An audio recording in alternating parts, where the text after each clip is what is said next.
Hello, Appalachian Living family. So my husband got me this large bag of pinto beans from Sam's Club. And what we're going to do today is can up some pinto beans. My large canner here can hold 18 of my pint-sized jars. So in each of my pint-sized jars, I know that I'm going to need a half a cup.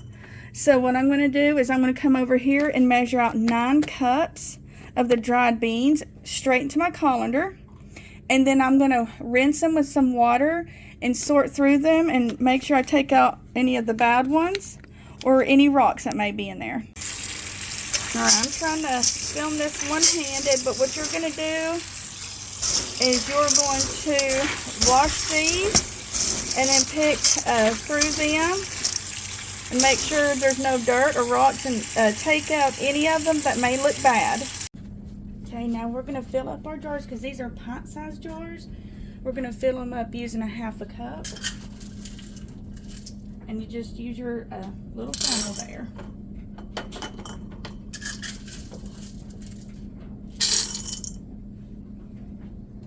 Alright, now it's time to season it. I'm just adding in some cannon salt. I'm just going to do a 1/4 teaspoon because you can always season them later, but I wanted them to have a little bit of salt in them. If you wanted to add some garlic powder or onion powder or cumin or anything, you are more than welcome to. Now you're going to fill each jar with water, and you're going to fill it to the neck to give it 1-inch headspace, and right about there is where your 1-inch headspace is.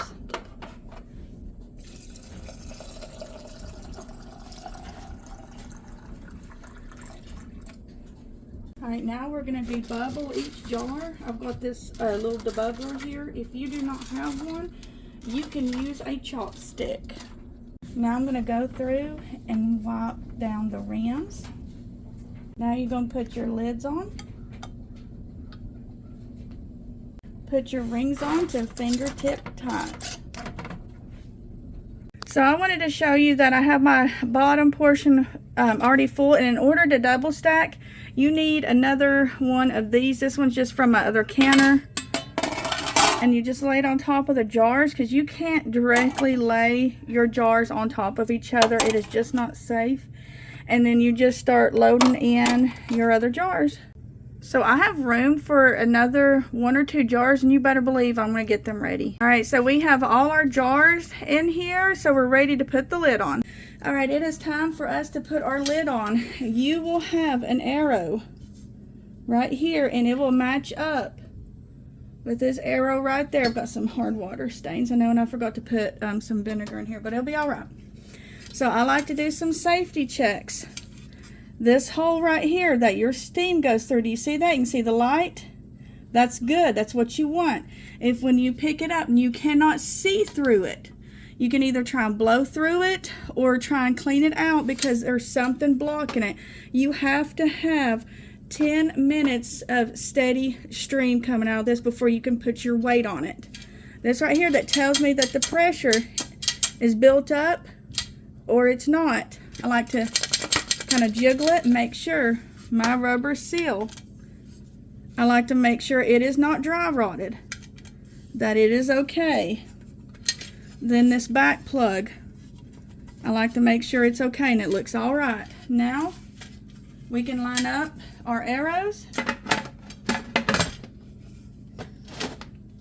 Did you hear that? Sealed. All right, so I'm going to start this out on medium heat. I have to use weights. All right, where my elevation, I need 12 pounds of pressure. Well, 12 pounds of weight, I should say. My PSI gauge, I don't trust it. I can take it to the extension office, but I would rather use my weight because my weight is accurate. So my 15 pounds of weight, you will see, well, it'll actually start rattling. It's supposed to be at 15 pounds, but it actually starts rattling at 18 because this means that my dial gauge is off.